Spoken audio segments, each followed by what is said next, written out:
Varga je izjednačio u 75. minuti. Goran Bogdanović. Je li gol? Abdullahu pokazuje da je zgoditak. Abdullahu pokazuje da je zgoditak. Dakle, Partizan vodi 3-2.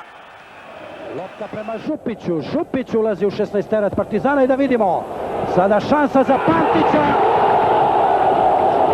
4-0 za Partizan.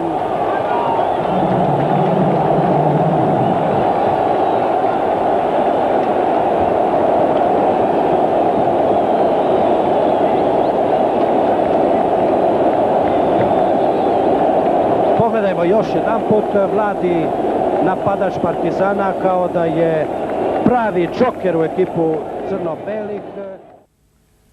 5 minuta pre kraja, mladi Pantić koji je zamenio Milka Đurovskog na pas Đelmaša postiže drugi gol za Partizan. 2-0 za 2 zaslužena boda. Samo sada je centrirao Smajić, a strelac je Pantić.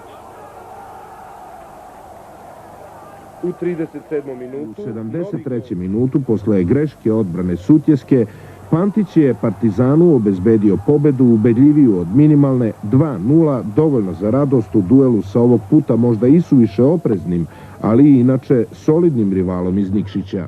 U 80. minutu, kada je malo ko to očekivao, Pantić je sa blizu 25 metara postigao Evrogol 2-0 za Partizan, što je i bio konačan rezultat utakmice. A Milinko Pantić preciznim udarcem postiže lep gol i dovodi crno-bele u vojstvo od 2-0. Pantić. Sjajan udarac. Lopta je promijenila smjer. 2-1 za Osijek. Iz prekida dobro izveden slobodan udarac Pantića. 2-1 vodi. Pogledajmo Pantić. Okrznula je lopta jednog igrača Osijeka.